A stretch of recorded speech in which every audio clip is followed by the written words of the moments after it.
प्यारे दोस्तों, आज मैं आपको भगवान श्री कृष्ण और सत्यभामा की एक छोटी सी कहानी सुनाती हूँ। पुराणों के अनुसार सत्यभामा भगवान श्री कृष्ण की दूसरी पत्नी थी। सत्यभामा बहुत ही सुंदर और एक राजा की पुत्री थी। सत्यभामा को इस बात पे बहुत ही नाज था। उनको अपने रूप पर भी बहुत घमंड था। बताया जाता है कि जब भी सत्यभामा तैयार होती थी तो इतनी सुंदर लगती थी जिसके सामने इंद्रलोक की सारी अप्सराएं भी फीकी पड़ जाएं।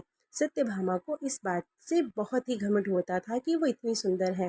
उनके पास इतने सारे आभूषण, सोने, जेवरात और हीरे थे जितना कि इस धरती पर किसी के पास ना होंगे।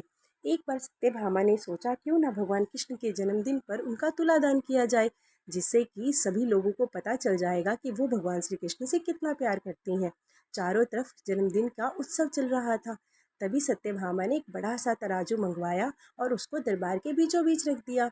एक तरफ भगवान श्री कृष्ण बैठे और दूसरी तरफ सत्यभामा ने उस पर बहुत सारे सोने, चांदी, हीरे जवाहरात रखवाए जो उसने पहले से ही मंगवाए हुए थे। लेकिन तराजू टस से मस ना हुआ। सत्यभामा कुछ सोच पाती इससे पहले ही उसने बाकी बचे सारे जेवर, सोने, चांदी जितना भी उसके पास था उसने सब लाकर तराजू के दूसरे पलड़े पर रख दिया। पर तराजू अभी भी ना हिला। अब सत्यभामा कुछ समझ नहीं पा रही थी ये क्या हो रहा है, लेकिन वो ये बात पूरी तरह समझ गई थी कि भगवान उसे कोई लीला दिखा रहे हैं। वो समझ गई थी जिस झूठी प्रशंसा के लिए उसने ये सब किया है, भगवान उसी के लिए ये खेल रचा रहे हैं। अब सत्यभामा बहुत ही दुखी हो गई। वो ये बस यह सोच के घबरा रही थी कि लोग क्या कहेंगे कि उसके पास इतने भी जेवर नहीं कि वो भगवान का तुलादान कर सके।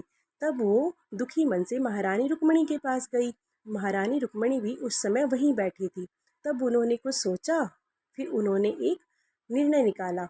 तब वो सीधी अपने महल के बीचों बीच रखी हुई तुलसी जी के पौधे के पास गई। वहां जाकर उन्होंने तुलसी के 3 पत्ते तोड़े। तीनों पत्ते तोड़कर वो राज दरबार में वापस आई और उन्होंने वो तुलसी के पत्ते उस पलड़े पर रखे जिसमें बहुत सारे सोने, चांदी, हीरे जवाहरात रखे हुए थे। जैसे ही तुलसी का वजन हीरे जवाहरातों के साथ शामिल हुआ, भगवान श्री कृष्ण का पलड़ा हल्का हो गया और वो ऊपर आ गए। बताया जाता है कि जिसने भी इस मनोरम दृश्य को देखा था वो देखता ही रह गया। उनको भगवान की लीला समझ में आ गई थी।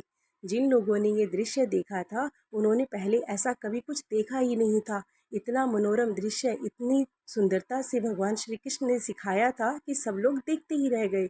महारानी सत्यभामा को अपने किए पर बहुत अफसोस हो रहा था। तब वो भगवान श्री कृष्ण के पास जाती है, उनसे क्षमा मांगती हैं।